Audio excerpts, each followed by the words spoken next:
हम प्रभु से संपत्ति मांगते हैं, बालकपन के कारण जान नहीं पा रहे हैं। जैसे ही वो हमें परिस्थिति दी है, बिल्कुल हमारे योग्य है, मान लो मेरी बात, जैसी परिस्थिति दी है हमारे योग्य है। हमको क्या करना चाहिए? परिस्थिति का सदुपयोग करके भागवती की स्थिति प्राप्त करनी चाहिए। हम परिस्थिति सुधारने में पूरा जीवन लगा दें, फिर भी नहीं सुधरेगी। आज तक किसी को तृप्ति नहीं हुई। आप बताओ कितना धन मिल जाए जिससे आप तृप्त हो जाएंगे? किसी से भी पूछा जाए। समझ रहे हो? आप अगर अंक में रखोगे भगवान दे देंगे, अगर फिर आपसे यही हम प्रश्न करेंगे ना, तो उससे कई गुना बड़ा अंक की अभाव की अनुभूति आपके दिमाग में होगी। वो भी अंक पूरा हो जाए। भारत में ऐसे भी धनी हैं जिनके कई करोड़ रोज आए हुए हैं। क्या उनसे पूछो तसल्ली है तुम्हें? तुम्हारे आए हुए से तुम संतुष्ट हो? नहीं, उपाय में लगे हुए हैं और आए हो। भैया ये माया है, इसमें अति लघु रूप रखना पड़ेगा। सुरसा जी ने 8 तो हनुमान जी 16, तो फिर 32 तो 64, बढ़ती चली गई सुरसा जी। जब सत जोजन ते ही आनंद कीन्हा, तो चतुरता इसी में अति लघु रूप पवन सुत लीन्हा। अंदर प्रेम बोले हो गया बता, अब मैं आशीर्वाद दो, अपने काम के लिए जाए।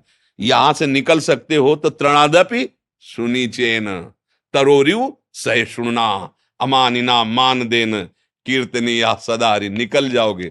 बड़े बनना चाहोगे, ऐसी चुंगी लगेगी, ऐसी जांच होगी कि फेल हो जाओगे, यहीं फंस जाओगे। हमारी बात मान लो, बड़े के हो जाओ, आनंदित रहोगे। जितना हमें चाहिए हमारे प्रभु ने दिया है, जैसी परिस्थिति चाहिए वैसी दी है। अपना कल्याण कर लो, अपना मंगल कर लो। ये वासना की पूर्ति अगर इतने से हो जाती है, आप अंक रख दो कि इतना इतना इतना, बस अब कृतकृत्य भयऊ मैं, निहाल हो जाऊंगा। तो जितना तुम सोच रहे हो उससे कई गुना तुम्हारे ही दृष्टि में है, वो सब है जो तुम मांग रहे हो। और उससे पूछ लो जा करके कि तुम तृप्त हो क्या? वहां भी अभाव ही नजर आएगा, क्योंकि बिना भगवत भाव के ये इसकी सत्ता ही नहीं जिसको आप देख रहे हो। नासते विद्यते भाव, ना भाव विद्यते। तो ये तुम्हारा अभाव कभी मिटने वाला नहीं। आप सोचो, जिन अप्सराओं के आने पर यहां मृत्युलोक के मुनियों का मन क्षोभ को प्राप्त हो गया, उन अप्सराओं का स्वामी काम से प्रेरित होकर एक महापुरुष की पत्नी के साथ अपराध कर रहा है, जो गौतम ऋषि और अहिल्या। वहां की एक अप्सरा आ जाए तो बड़े बड़े मुनियों के मन में क्षोभ पैदा कर दे ऐसी, और वो सब उसके अधीन है, उसके अधीन है देवराज इंद्र के। और वो इतना अभाव ग्रसित है कि वो स्वर्ग की इस वैभव को छोड़कर एक महात्मा के आश्रम में जाता है और उनकी पत्नी के साथ गलत आचरण करता है।